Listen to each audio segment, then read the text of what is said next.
case, we'll move on to Prime Minister's questions. John Slinger. Question number 1, please, Mr. Speaker. Prime Minister. Thank you, Mr. Speaker. Today's spring statement will showcase a government going further and faster on the economy.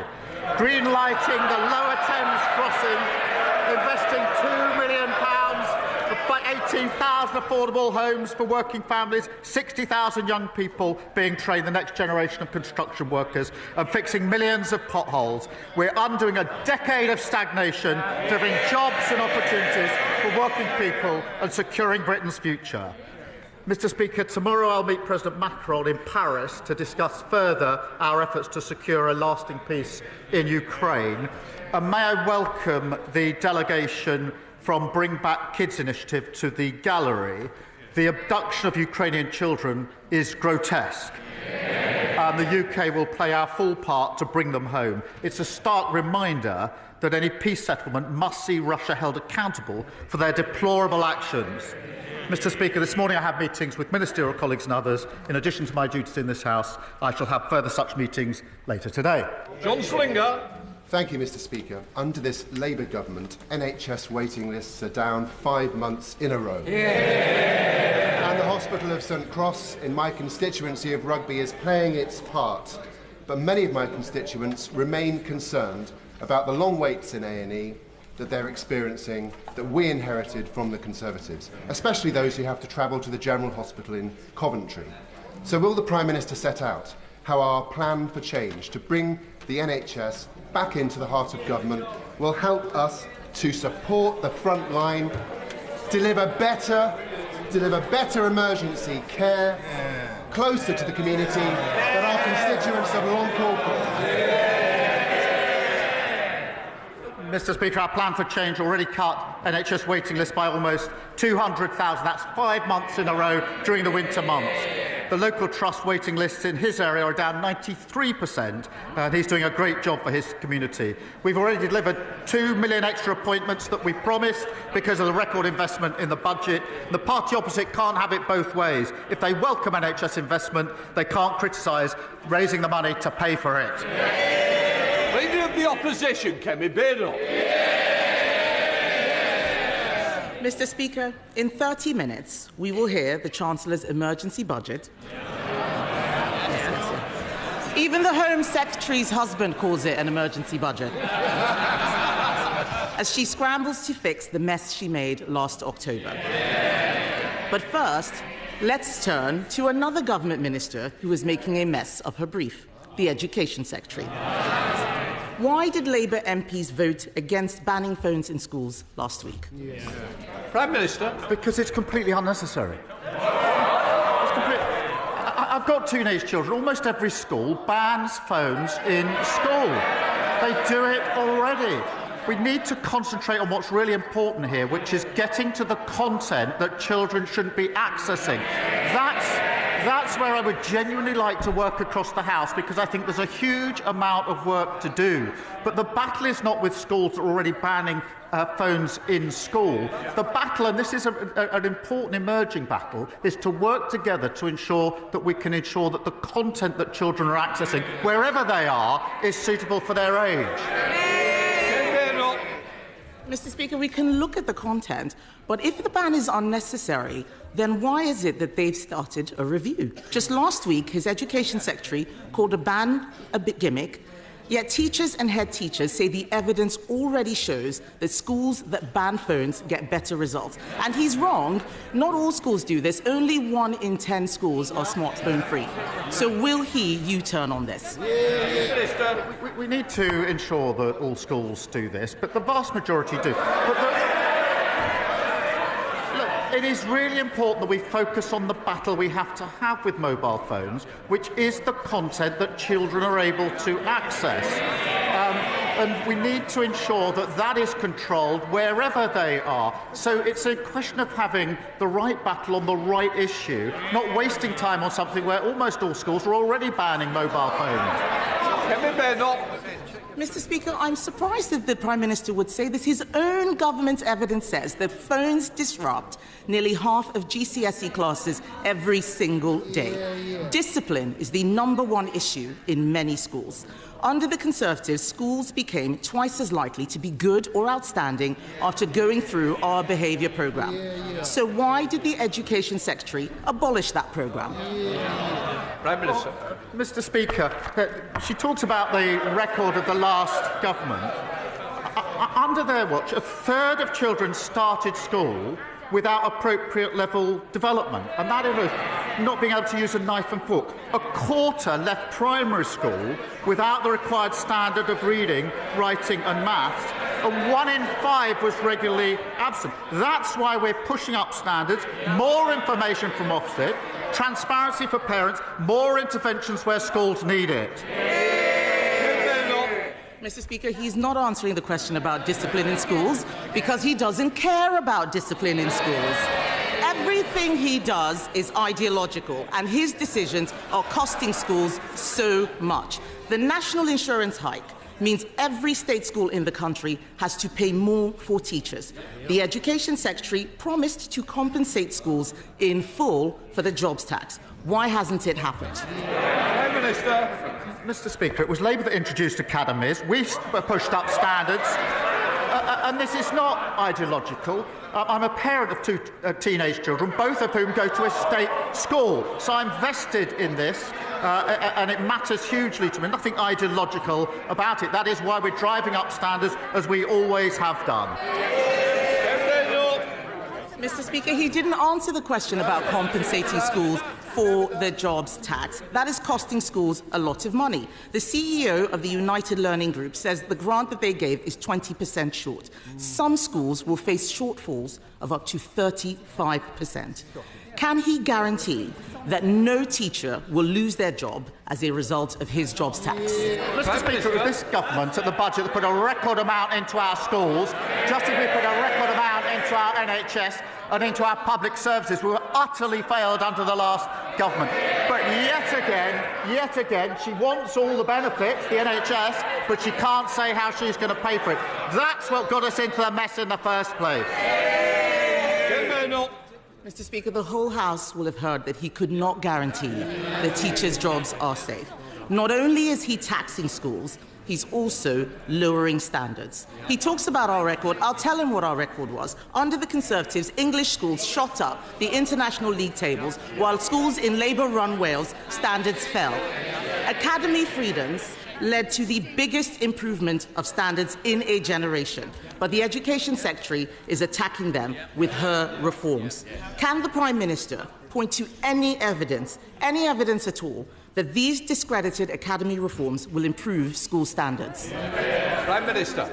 Yes, take the example of schools going into academies. The vast majority of schools are already academies. Therefore, we need to think again about what we do about failing schools that are already academies. We need to go on to the next chapter. And they never take the big decisions, and that's why we ended up their record. Open borders, which she was the cheerleader for, a crashed economy, mortgages through the roof, the NHS on its knees, hollowed out armed forces, and what have we got already under this government? 2 million extra NHS appointments, 750 breakfast clubs, including one in her constituency, record numbers of people being returned who shouldn't be here, and fully funded increase in defence spending. That's the difference a Labour government makes.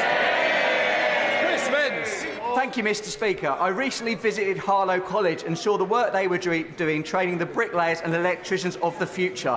Would the Prime Minister agree with me that work that FE colleges like Harlow College do is vital for the house building that we need for future generations? And what will his government do to support Harlow's next generation? Prime Minister. He's a great champion for his constituents. We are investing £600 million to train up to 60,000 more skilled house builders so we can support the next generation and deliver 1.5 million new homes. We're creating technical excellence colleges and investing in Stansted Airport, creating 5,000 jobs nearby, which will create more opportunities for young people in Harlow.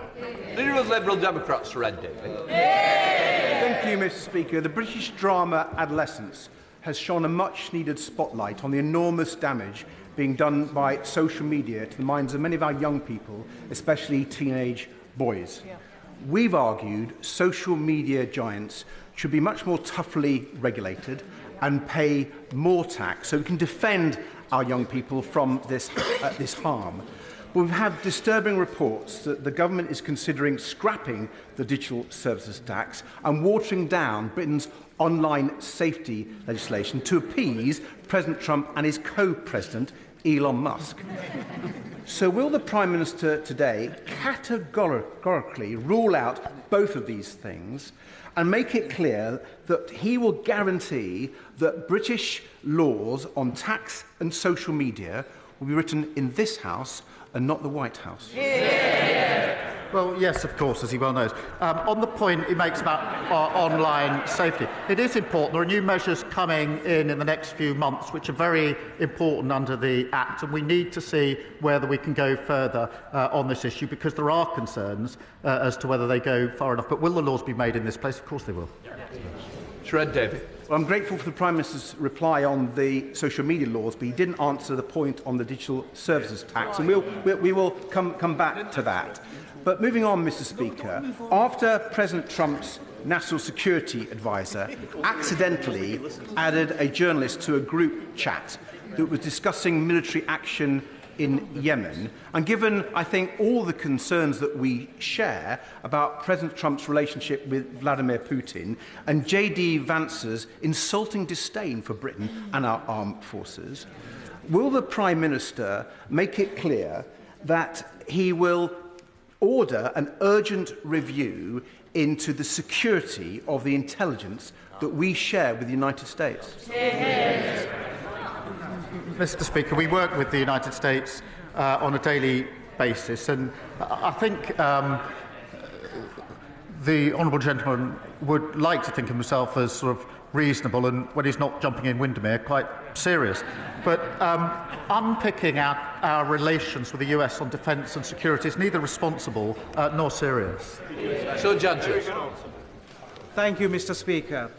Medina from Lyminge, in my constituency, is registered blind, and she recently told me how she had been failed by the broken social security system left behind by the Conservatives. She faced great difficulties in getting support from access to work, which is essential across my Ashford constituency, and was not helped to find paid employment. It is so important that disabled people who want to work are supported to do so. What is the Prime Minister's message to Medina and others like her who have been abandoned and shut out of employment for far too long? Every person should have the right to work, and we will always protect the most severely disabled and those with lifelong health conditions. For Medina and the 200,000 others like her who can work and want to work, we need to support them. And that's why we're investing £1 billion in personalised tailoring employment programmes and introducing the right to try work guarantee. The party opposite presided over a failed system that didn't help them and then blamed them. We will never do that. Stephen Flynn. Mr. Speaker, those who know me well know that I don't talk of this often, but for half of my adult life I was physically disabled. Indeed, when I first walked through the doors of this here chamber, I did so with a crutch in my right arm to support my body weight. I know how it feels. Right now in Scotland, some 55% of children living in poverty have a member of their household who is a disabled person. So can the Prime Minister explain to me, actually no, can the Prime Minister explain to those children how the Labour Party making mum and dad poorer will lift them out of poverty? Well, I'm grateful to him for sharing his personal experience on this, and his right to do so. My family has had living with disability for many years as well, so I do understand the human element of this. We do need to give support to those that need it. We do need to help those who want to work into work, and we need to be clear that those who can work should work. In England, we inherited a failed system that couldn't be defended. but it's also failing in Scotland. 84,000 young Scots, he focuses on young people, that's 15% of young Scots not in employment, education or training. That is terrible. Almost 300,000 Scots economically inactive due to temporary or long-term illness. Now, what we're doing is taking the steps to help people into work, £1 billion of employment support. They have record funding under the government, under the budget. What are they going to do to help the young Scots who have been failed by their government? Andrew Ranger. Thank you, Mr. Speaker. The Wrexham and Flintshire Investment Zone is one of the flagship examples of how, when this government talks about kick-starting economic growth, it means it. This £160 million plan will breathe new life into the local economy, create 6,000 good local jobs, meaning that for young people in Wrexham, they will be able to find more opportunities on their doorstep. Will the Prime Minister join with me in welcoming this important development for North Wales and the potential it unlocks? Yeah. Well, it is really important that we unleash the economic potential of North Wales, including kick-starting the investment zone, backed by major businesses, Mr. Speaker, like Airbus and JCB, to leverage £1 billion of private investment, investing £975 million to benefit aerospace workers at Broughton, where I met the fantastic young workers there, and securing £1 billion investment in Shotton Mill, securing 300 jobs on Deeside. And we put a record amount of money into the Welsh Government at the budget, a budget decision which was opposed by Plaid. Sir Julian Lewis. Question number 3, Mr. Speaker.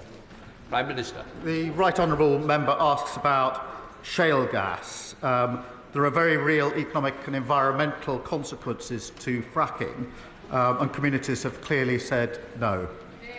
Sir Julian. I'm sorry, but that answer had nothing to do with my question, which was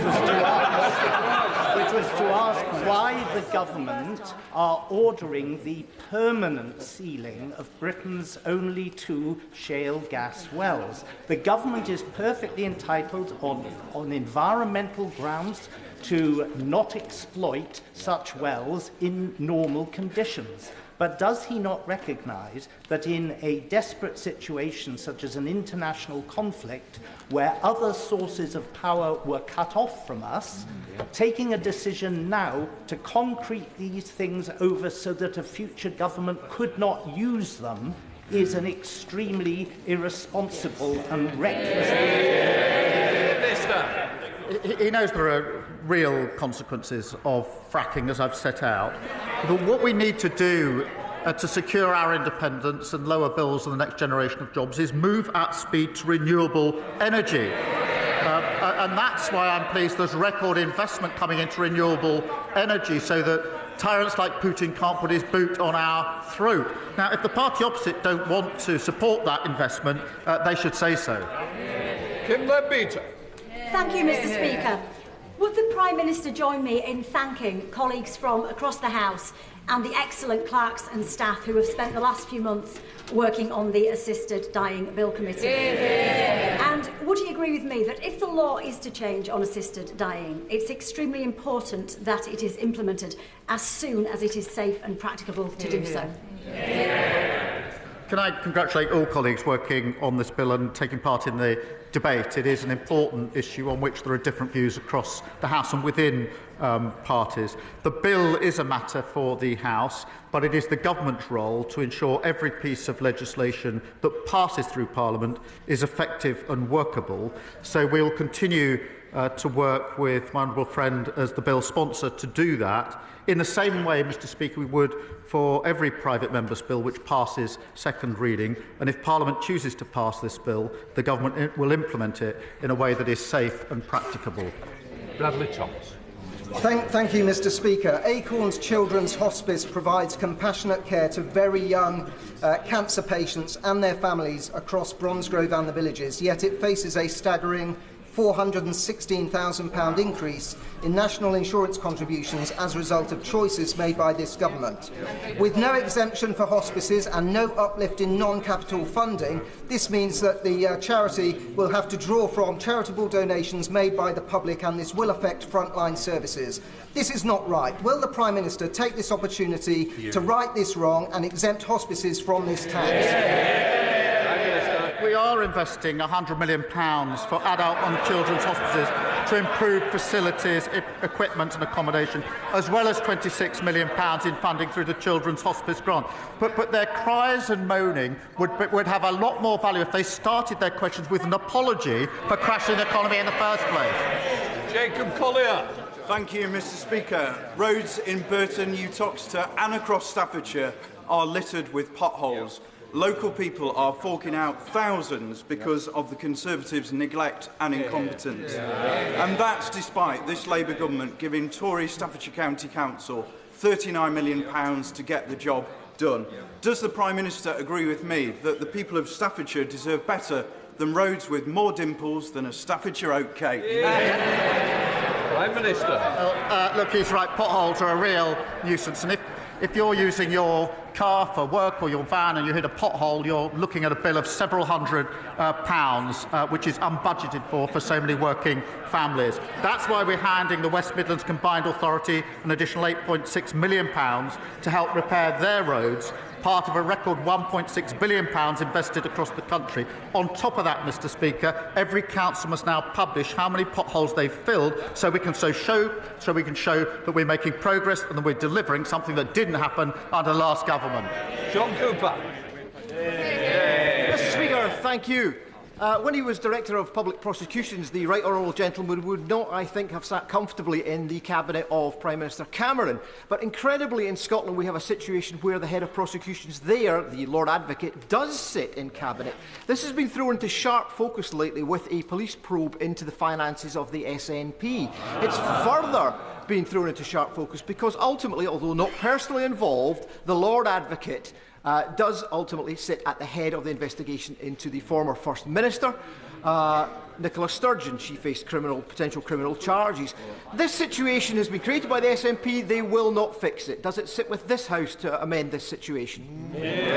Prime Minister. Well, I'm grateful to this is a really important issue, and Labour in Scotland have been clear that they'd separate this role. That's the right thing to do for the reasons that have just been articulated. It's the obvious thing to do, and that's obviously what we do in England and Wales. Now, there have been calls for a review on this since 2021, but the SNP has not acted fast on those reviews. They really do need to bring forward proposals now to deal with the problems been sitting there for a very, very long time. Thank you, Mr. Speaker. Can I join the Prime Minister in welcoming the delegation from Bring Back Kids, who are trying to return the tens of thousands of children abducted by Vladimir Putin, an act of pure evil. The Prime Minister will be aware that they've been working with the Yale University Humanitarian Lab, who were tracking thousands of those children inside Russia until recently. I say until recently because they've had their long-term funding removed. Will we consider using our existing contributions to the Partnership Fund for a Resilient Ukraine to restore that important work that they're doing, and in doing so restore the hope that those children can be returned to their anguished families? Well, I'm grateful to him for emphasising this again. Russia's abduction of Ukrainian children is sickening, and I think across the House we would all agree on that. A peace settlement in Ukraine must see Russia held to account and the children reunited with their families. And in specific reference to his question, the UK is playing our full part in international efforts, including funding the Bring Kids Back initiative through the Partnership Fund for a Resilient Ukraine. And I want to reassure the whole House we'll do everything we can to see these children returned and reintegrated as safely and as quickly as is possible. Thank you very much, Mr. Speaker. The 7-year-old adoptive daughter of my constituent Sarah suffered immense trauma in her early years. Thanks to support from the Adoption and Special Guardianship Support Fund, she's been able to access much-needed therapy that's helped her progress. But she and thousands of others don't know if they'll be able to get more help, because in just 5 days, that fund ends and ministers have repeatedly refused to confirm whether it will continue. So can the Prime Minister give a cast-iron guarantee to vulnerable children, adoptive parents and kinship carers that he won't cut this fund, and so that, in Sarah's words, she can give her daughter the absolute best second chance in life she deserves?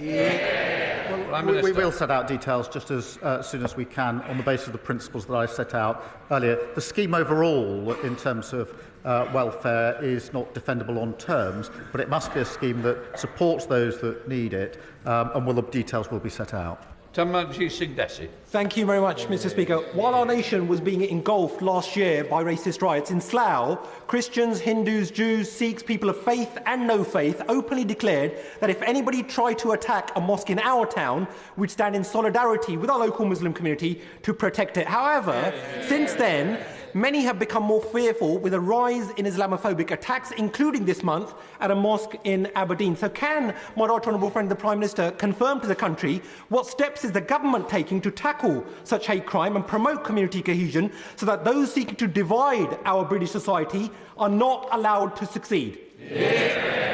Well, I thank him for his question. He does great work to bring our communities together, especially in Slough. Look, any form of racial or religious-based hatred is abhorrent and has no place in society. We have set aside over £50 million to protect faith communities and freedom of worship. That's the right thing to do. It's a shame that we have to do it. And our £15 million Community Recovery Fund has been supporting communities affected by the disorder last summer. Again, the right thing to do, but it's a shame that we have to do it. Sir Roger Gale. Mr. Speaker, the problems faced by Heathrow earlier in the week have highlighted again the fact that since the closure of Manston Airport in Kent, South East lacks a major diversion facility. Now, one diversion facility would not, of course, have compensated for the closure of Heathrow, a major hub airport. But would the Prime Minister agree that with the reopening of Manston planned for October 2028, there will be a significant contribution to resilience of aviation in the South East? Well, look, he's right to raise the concern about the situation in Heathrow. I think everybody is very concerned by what happened last week. There are clearly questions that need to be answered on a number of fronts in relation to what happened, and an investigation is ongoing. But I'm not going to announce particular parts of our policy and strategy here at this stage. Irene Campbell. Thank you, Mr. Speaker. In my constituency of North Ayrshire and Arran, the SNP ferry fiasco is having a devastating social and economic impact on our Ardrossan and the Isle of Arran. As well as building a Calmac ferry that doesn't fit into the existing harbour, the Fraser of Allender Institute estimates that the disrupted ferries cost the Isle of Arran £170,000 of lost revenue per day. Does the Prime Minister agree with me that the SNP government needs to find a rapid solution to swiftly address this serious situation? I thank her for fighting SNP incompetence on behalf of her constituents. Yet again, the SNP are failing island communities. Hospital appointments are being missed and livelihoods destroyed. And Scotland has a proud history of shipbuilding and engineering. The SNP should be supporting Scottish workers and focusing on delivering for our communities. Vicky Slade. Thank you, Mr. Speaker. Camphor Magna in my constituency is proposed as a site for a new energy from waste incinerator, which will burn 260,000 tonnes of waste a year, more than the whole of Dorset's use. And I'm concerned that as we reduce our levels of waste with the brilliant new plans to recycle more, we're going to end up having to feed the monster. The area already has 95% of the capacity. So does the Prime Minister agree with me that we shouldn't allow new plants where we already have sufficient capacity, or where carbon capture is not going to be included? Yeah.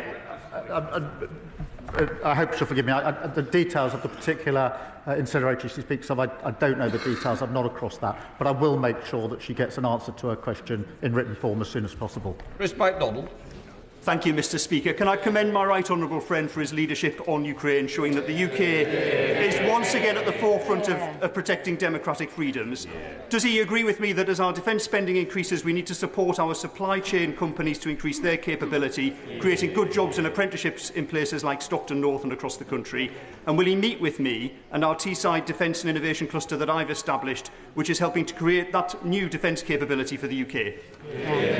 Prime Minister. Well, Mr. Speaker, this is a once-in-a-generation moment for security of our country and our continent. We've set out that fully funded increase in defence spending to 2.5% in 2027, the biggest sustained boost since the Cold War. But that must benefit British jobs and British businesses, and that's why I'll make sure that he gets the meeting that he wants with the relevant minister. Jerome Mayor. In October last year, the Chancellor delivered a massive tax, borrow and spend budget. Now her plans have collapsed around her ears with an emergency budget to cut that spending. So has the time now come, Mr. Speaker, for the Prime Minister to state in public that he has full confidence in the Chancellor? I have full confidence in the Chancellor. Thank you. Thank you very much, Mr. Speaker. Albion Rovers has been a football institution in Coatbridge since 1882. However, following relegation and the lack of financial support for teams leaving professional leagues, it now faces a deeply perilous situation, risking the very future of one of Scotland's oldest football clubs. Does my right honourable friend agree that clubs like Albion Rovers are integral to the fabric of our communities? And will he join me in encouraging all parties to be solution-focused on this matter and encourage football authorities to strengthen our clubs in the lower leagues to help protect their future? Well, he's a superb local champion, and regardless of which club any of us support, they share a love of the game, and they are at the heart of our communities, and Albion Rovers is exactly that, a huge point of local pride, and I'd encourage all efforts to secure the future of the club. Final question, Dr Kieran Mullen. Thank you, Mr. Speaker. We're joined in Parliament today by Katie Brett, whose 16-year-old sister Sasha was raped and stabbed to death.